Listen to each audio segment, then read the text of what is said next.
السلام عليكم ورحمة الله وبركاته. عشاق طيور الزينة في قناة نور علي، حياكم الله.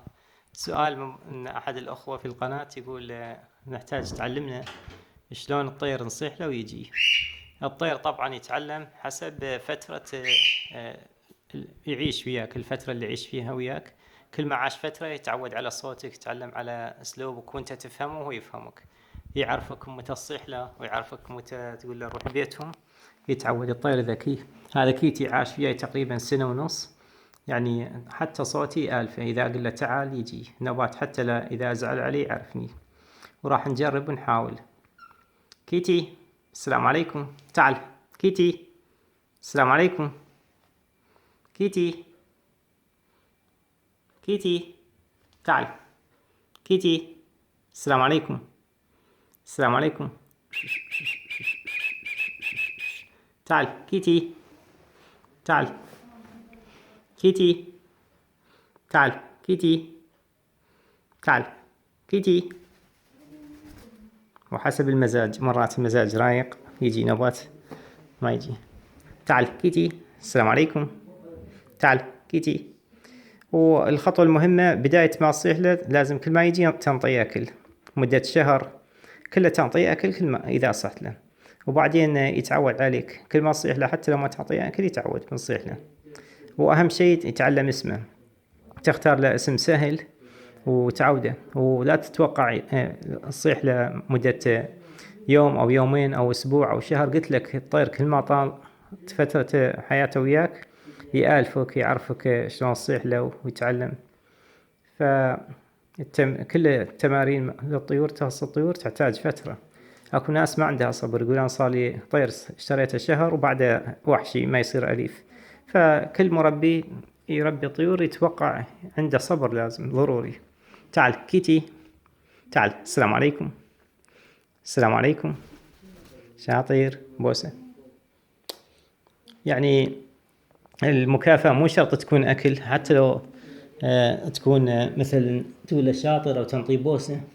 هذا كيتي صار لي سنة كاملة دائما أبوس فيه وتعود يحب هاي الطريقة. أبوسه يجيب خده أو منقاره يجيبه يمي. تعال كيتي السلام عليكم. طبعا أنا دائما أقول له السلام عليكم، هاي الكلمة آلفها. من أقول له السلام عليكم يسمع صوتي يجي. تعال كيتي. تعال كيتي. كيتي السلام عليكم. السلام عليكم. طبعا أنا جاي أصور هذا المقطع الوقت متأخر من الليل، وأحس فيه تعب، لا يروح ينام أحسن له. كيتي. وعلى عناد قبل لا أصور هذا المقطع كل ما أصيح له يجي، الظاهر تعب والله أعلم. تعال كيتي. بس أنا متيقن فيه، يعني كل ما أصيح له حتى لو كانت الأنثى مالته وياه أصيح له رأسا يجيني، ومتعود عليه. تعال كيتي. كيتي تعال. السلام عليكم. تعال كيتي. تعال كيتي. كيتي. والأفضل الإنسان إذا يحب يربي له طير يربيه بس واحد بالبيت، إذا واحد يحبه أليف. يعني بعض الأخوة يسألون يقدر الطير يعيش لوحده؟ طبعا يعيش. الكناري، الغندور اللي نسميه بالعراق، أو هو الروز أو الفيشر أو الباجي، الأفضل يعيش لوحده. كل ما عاش لوحده يعيش أحسن، يألفك أكثر. تعال كيتي. تعال. السلام عليكم كيتي. السلام عليكم. تعال. تعال كيتي. تعال كيتي. تعال كيتي. السلام عليكم. زعل علي، تعبته. تعال كيتي. عافية شاطر بوسة. هذا عمر الذكر إذا صار عمره بهالمرحلة تقريبا سنة ونص يكون العرف ماله كبير، والصفار يكون متميز جدا، زائد النغمات يغني. وبعض الأخوان يسألون الأنثى تتكلم؟ نادرا ما تتكلم الأنثى، إذا عاشت الوحدة وياك تتعلم، بس الأغلب الذكر يصدر نغمات حلوة والكلام ماله سريع.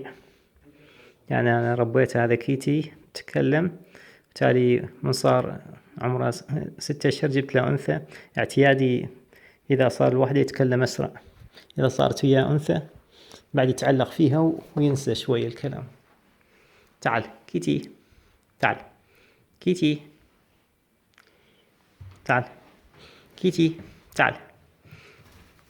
شاطر. بالنهار إذا صار الوقت يعني الجو مثلا الصبح العصر يكون أسرع إذا أصيح له، باعتباره نشط وشبعان. هو أكيد الحين شبعان، بس إذا مثلا نايم نوم عدله بالليل أصيح له رأسا يجيني. تعال كيتي، تعال كيتي، تعال. هو منصير مسافة بعد أحسن يجي. تعال كيتي، تعال كيتي، تعال. نغير الطريقة. شاطر. هاي بعض المعلومات عن كيتي، والسلام عليكم ورحمة الله وبركاته، وتصبحون على خير.